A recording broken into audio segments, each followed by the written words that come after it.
दोस्तों नमस्कार, स्वागत है आप सभी का हमारे चैनल हिंदी पौराणिक कथाएं में। दोस्तों 5 दिनों तक चलने वाले दीपावली के महापर्व में धनतेरस का त्योहार सबसे पहले दिन मनाया जाता है और हिंदू पौराणिक मान्यता के अनुसार धनतेरस की तिथि पर भगवान धन्वंतरी का जन्म हुआ था। भगवान धन्वंतरी को आयुर्वेद और अच्छी सेहत के देवता के रूप में पूजा जाता है। दिवाली पर धनतेरस के दिन भगवान धन्वंतरी की पूजा करने से जीवन में सुख, समृद्धि, ऐश्वर्य और अच्छी सेहत का आशीर्वाद प्राप्त होता है। साथ ही इस दिन खरीदारी करना भी बहुत शुभ माना जाता है। धनतेरस के दिन हर तरह के शुभ कार्य प्रारंभ किए जा सकते हैं। इस दिन विशेष रूप से सोना और चांदी के आभूषण, नए बर्तन आदि खरीदे जाते हैं। धनतेरस के दिन इस प्रकार की विशेष चीजें खरीदने पर माता लक्ष्मी जी का आशीर्वाद मिलता है। ऐसी मान्यता है कि धनतेरस के दिन हम जिस भी वस्तु की खरीदारी करके लाते हैं उसमें 13 गुना की वृद्धि होती है। इसलिए आपको ध्यान रखना है कि कोई भी ऐसी गलती न करें, ऐसी वस्तु खरीद कर न लाएं जिससे कि अशुभता आ जाए। तो धनतेरस के दिन ये चीजें कौन सी है, खासकर मैं आज के वीडियो में आपको बताऊंगा कि आपको इन 13 विशेष चीजों में से आपको कुछ न कुछ वस्तुएं खरीदने ही चाहिए। अगर आप ये सभी 13 वस्तुएं न खरीद पाएं तो इनमें से जो भी आपकी समर्थ हो वहां वस्तु आप घर पर खरीद कर ला सकते हैं। धनतेरस के दिन माता लक्ष्मी जी, कुबेर देवता और धन्वंतरी भगवान की पूजा करें ने से घर हमेशा धन, धान्य, सुख, सुविधा और वैभव से भरा रहता है। धनतेरस के दिन जो लोग सोने चांदी से बने हुए आभूषण या सोना चांदी न खरीद पाएं उन्हें भी इस दिन को चीजें अवश्य ही खरीदनी चाहिए। सबसे पहले वस्तु है नई झाड़ू। धनतेरस के दिन नई झाड़ू खरीदना बहुत ही शुभ माना जाता है। झाड़ू को माता लक्ष्मी जी का प्रतीक माना जाता है और ऐसा माना जाता है कि नई झाड़ू से धनतेरस के दिन पहले पूजा करके फिर उसका प्रयोग करने से घर की सारी नकारात्मक ऊर्जा दूर हो जाती है और घर में सुख, समृद्धि का वास हो जाता है। अगर हो सके, समर्थ हो तो धनतेरस के दिन एक झाड़ू का गुप्त दान करना चाहिए। इसे आप मंदिर में किसी चौराहे पर या ऐसी जगह पर जहां से कोई भी जरूरतमंद व्यक्ति इस झाड़ू को उठाकर ले जाए वहां पर आपको रख देना चाहिए। दूसरी वस्तु है साबुत धनिया। धनतेरस के दिन आप कुछ लेकर आए या न आए, साबुत धनिया तो हर कोई ला सकता है। साबुत धनिया लाकर दिवाली के दिन उससे पूजा करने के बाद अपने ही घर में क्यारी में या गमले में डालना चाहिए और ऐसा करने से कहा जाता है कि घर में आपके जो भी धन है, जो भी आए हैं, उसमें बरकत होने लगती है। अगर आए दिन अनावश्यक रूप से खर्च होते हो तो उसमें भी रोक लग जाती है। इस दिन नमक भी खरीद कर लाना चाहिए। नमक अगर आप ढीली वाला लाते हैं तो और भी शुभ है, लेकिन आजकल ढीली वाला नमक मिलना हर जगह पॉसिबल नहीं होता है। तो आप जो भी नमक आपको मिल पाता हो वह नमक आप इस दिन घर पर लेकर आए। धनतेरस से लेकर दीपावली के अगले दिन गोवर्धन और भाई दूज तक आप इसी नमक का प्रयोग करें और इन 5 दिनों तक लगातार आपको नमक का पूछा भी घर में लगाना चाहिए। ऐसा करने से एक तो दरिद्रता दूर हो जाती है और घर से नकारात्मक ऊर्जा भी दूर हो जाती है। चौथी वस्तु जो आपको घर पर लानी चाहिए वह है गोमती चक्र। कहते हैं जिस घर में गोमती चक्र होता है वहां सुख, सौभाग्य और समृद्धि की वृद्धि होती है। गोमती चक्र घर पर रखने से वास्तु दोष भी दूर हो जाता है और अगर घर परिवार में किसी भी सदस्य में आत्मविश्वास की कमी हो तो धनतेरस के दिन गोमती चक्र लाकर उनके हाथ से पूजा करवाकर फिर बाद में आपको इन गोमती चक्र को अपने मंदिर में या फिर धन रखने के स्थान पर आपको रख देना चाहिए। ऐसा करने से जो भी संबंधित परेशानी है वह दूर हो जाती है।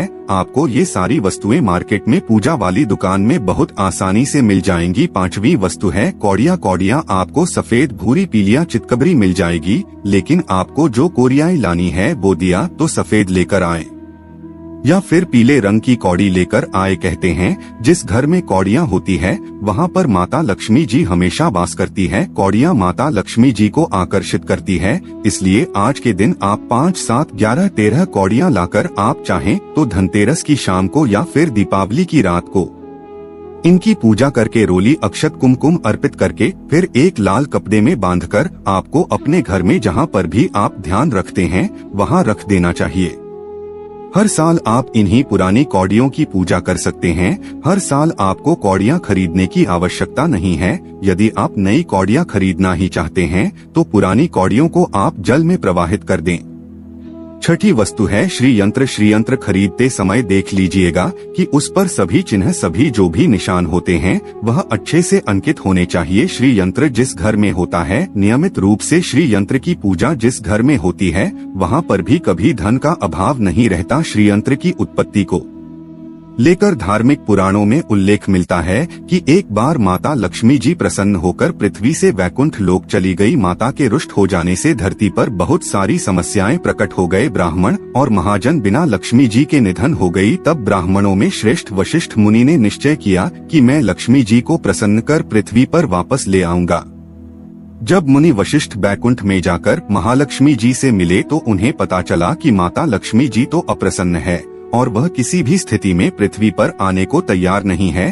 तब वशिष्ठ जी ने वहीं पर बैठकर भगवान विष्णु की आराधना शुरू कर दी।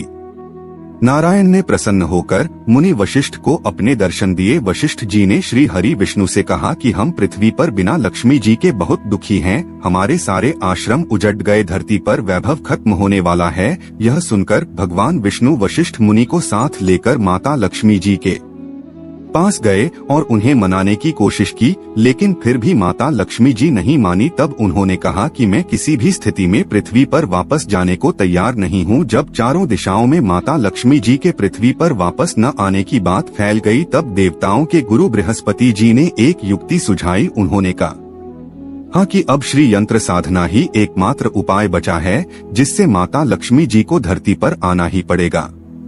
गुरु बृहस्पति जी के निर्देशों से श्री हरि ने धातु पर श्री यंत्र का निर्माण किया और उसे मंत्र सिद्ध प्राण प्रतिष्ठा युक्त करते हुए दीपावली के 2 दिन पूर्व धन त्रयोदशी को श्री पर स्थापित करके विधि विधान से उसका पूजन किया। पूजन समाप्त होते होते माता लक्ष्मी जी को वहां आना ही पड़ा और वे बोली कि मैं किसी भी स्थिति में यहाँ आने के लिए तैयार नहीं थी। यह मेरा प्रश्न था, परंतु बृहस्पति जी की युक्ति से मुझे आना ही पड़ा। श्रीयंत्र मेरा आधार है और इसी में मेरी आत्मा भी बसती है। यही कारण है कि धनतेरस के दिन श्रीयंत्र खरीदना चाहिए और अपने घर में स्थापित करना चाहिए।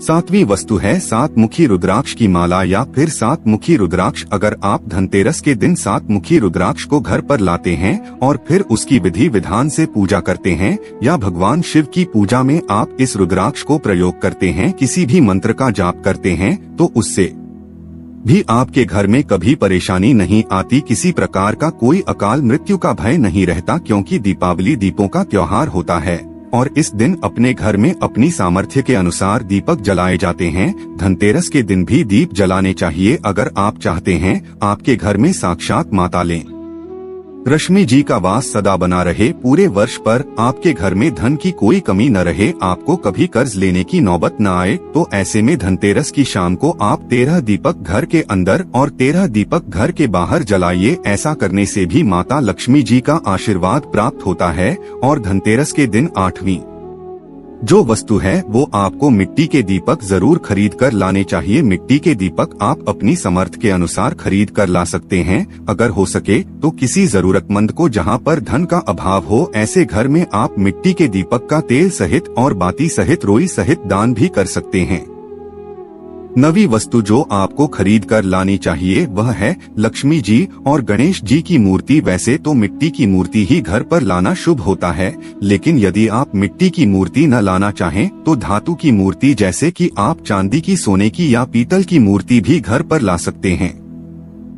अगर आपके पास पहले से ही मूल दिया है तो आप जरूरी नहीं है कि हर दीपावली पर मूर्ति खरीदे। धातु की मूर्ति यदि है तो हर साल आप मूर्ति ना खरीदे, लेकिन मिट्टी की यदि मूर्ति है तो उनका विसर्जन कर आपको धनतेरस के दिन नई मूर्तियां लाकर उनकी पूजा विधि विधान से करनी चाहिए। धनतेरस के दिन खरीदी गई नई मूर्तियों की पूजा आपको दीपावली की शाम को करनी चाहिए। धनतेरस के दिन भगवान गणेश और माता लक्ष्मी जी की मूर्ति खरीदे। वह खरीदते समय यह ध्यान रखें कि दोनों मूर्ति अलग अलग होनी चाहिए और दोनों ही मूर्ति में भगवान गणेश और लक्ष्मी जी बैठी हुई मुद्रा में हो। खड़ी हुई मुद्रा में लाई गई जो मूर्तियां होती है उग्र स्वभाव की ओर चंचल मानी जाती है। अगर आप खड़ी मुद्रा वाली मूर्तियां लेकर आते हैं तो ऐसे में धन का अभाव आपके घर में लगातार बना रह सकता है।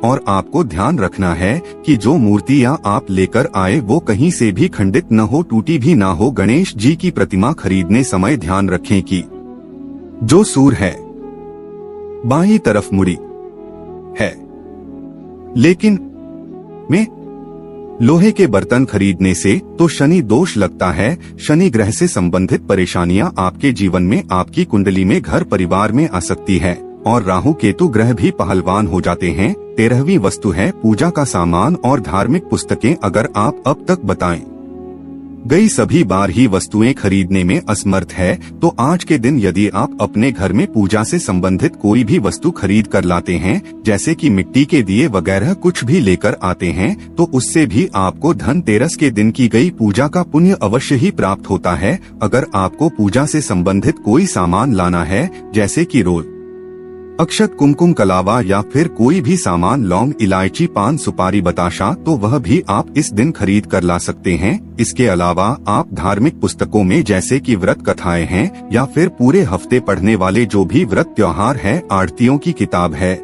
और अगर आप पढ़ते हो तो आप उड़ान भी अपने घर पर ला सकते हैं। और पुराण घर पर लाने के बाद जब भी आपको समय हो तो खुद भी पढ़ना चाहिए और दूसरों को भी पढ़कर सुनाना चाहिए।